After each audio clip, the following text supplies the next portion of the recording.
Hi guys, and welcome back to another fly tying tutorial. What you see in the vise is a fly I've dubbed the Shroobie. So without further ado, let's get into it.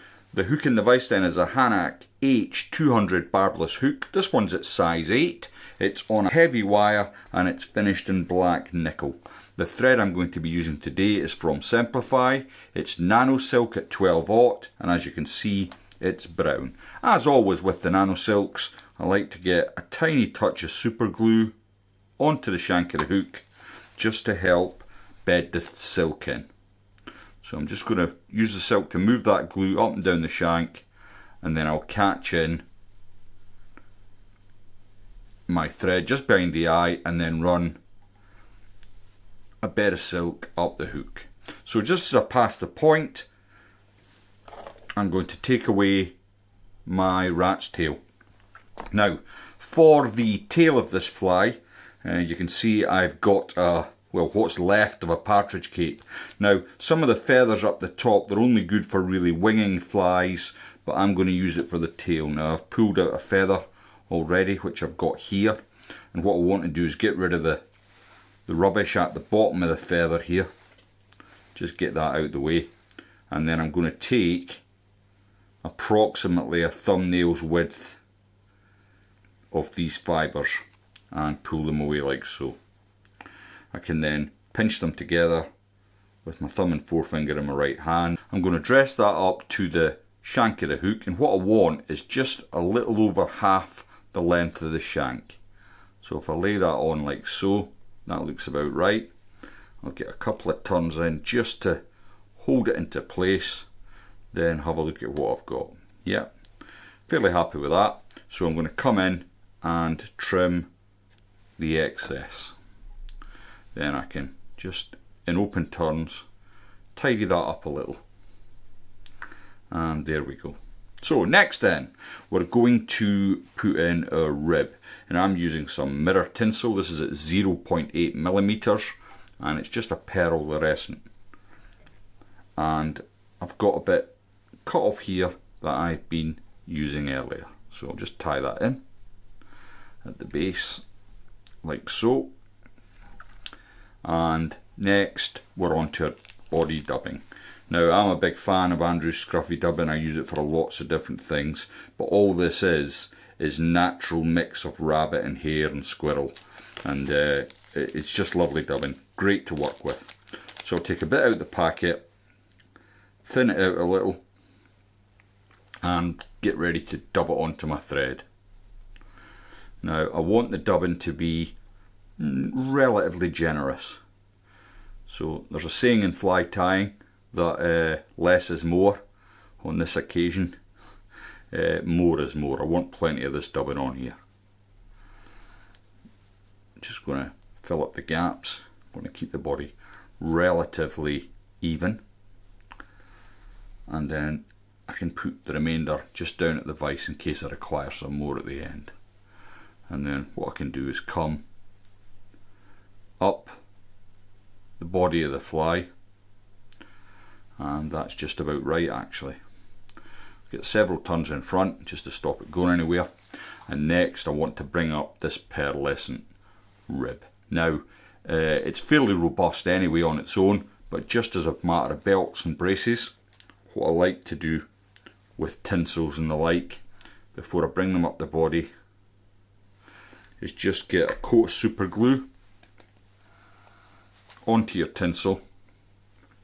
Make sure it is the side that's going to go down on your fly, or you might end up with a fly stuck to your fingers, and you don't want that. So what I'm looking for is around 3 turns. Probably get 4 in here.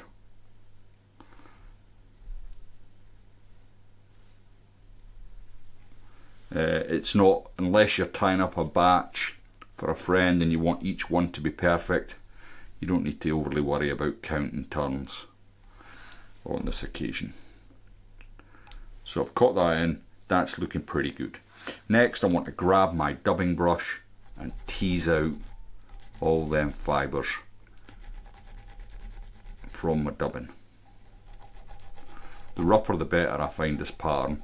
In fact, it seems to work better once it starts catching fish, is the fish's teeth getting about the pattern, and it gets scruffier and scruffier. That's when it seems to do the most damage for me. So very often, if I've been fishing it on a practice day, for example, I'll often go back to an old one rather than look for a new one in my box. Okay, next we're going to hackle this fly, and again, with my what's left of my partridge cape, I will be replacing this in the coming months. I've selected a feather from the bottom end here, and what I want to do is just get rid of all this fluff at the sides. I don't want that. I want to just clean that up a little bit, like so. So the feather looks like this. Now the stem, I want to remove most of the stem, maybe leave 2 or 3 millimeters just in to catch it onto the shank. I'm going to rub some wax onto my tying silk, dress up the feather, catch it in on my side. I'm going to just tighten up on that and get a bed of silk down on the front of the hook there. Then with my hackle pliers I can come in. Now partridge is renowned for being quite fragile, so you might have to be quite gentle as you're bringing your partridge around. Try and encourage the fibres to open up. It's not a tidy pattern this, you want it to look scruffy. That's part of the allure to the trout. So once I've got that in place and I've secured it in, I can then lick my thumb and forefinger, just teasing out the fibres on the hackle, slick everything back, and then it's ready for the booby eyes. Now, what you see before you is a little tic tac, and if you've followed the channel for some years, you'll know that this is how I do my booby eyes. If you're new to the channel, have a look in the top right hand corner of the screen, and there's a little video showing how I get to this point. I'm going to catch in the centre of the booby eyes 2 or 3 turns of thread, just try and make sure it's even, and then I'll just wind up my silk until I bring them partially on top of the hook shank. Then I'm going to go over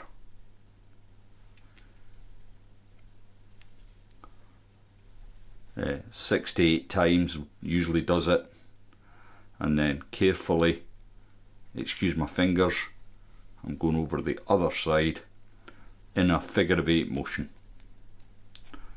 Then I'm just trying to relieve the hackle, I don't want that being trapped in there. Then I'll come to the front of the hook, get a few turns in front, and then with my whip finish tool, which is trying to run off my bench, I'll just come in and finish that off, like so. Now,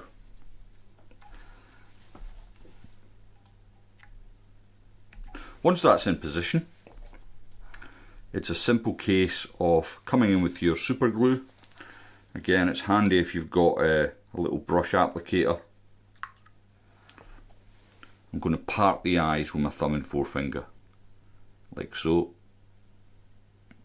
Just get plenty of super glue in between them eyes, that will soak down into the thread, and I like to just get a bit on the bottom of the eyes as well. Again, this is about making the fly last as long as possible. Now, how would I fish this? There's a number of different ways. I like to fish it on a floating line, and I would generally fish a couple of these if I want to keep it really high in the water. One on the point, one on the top dropper, and maybe a couple of small hare's ears or sumo shrimps in the middle. And that'll do a job for you. It certainly works well at Grapham. Rutland's got its shrimp population now, so any of these larger venues, it'll do a job for you. Thanks very much for watching the video, and I'll see you in the next one.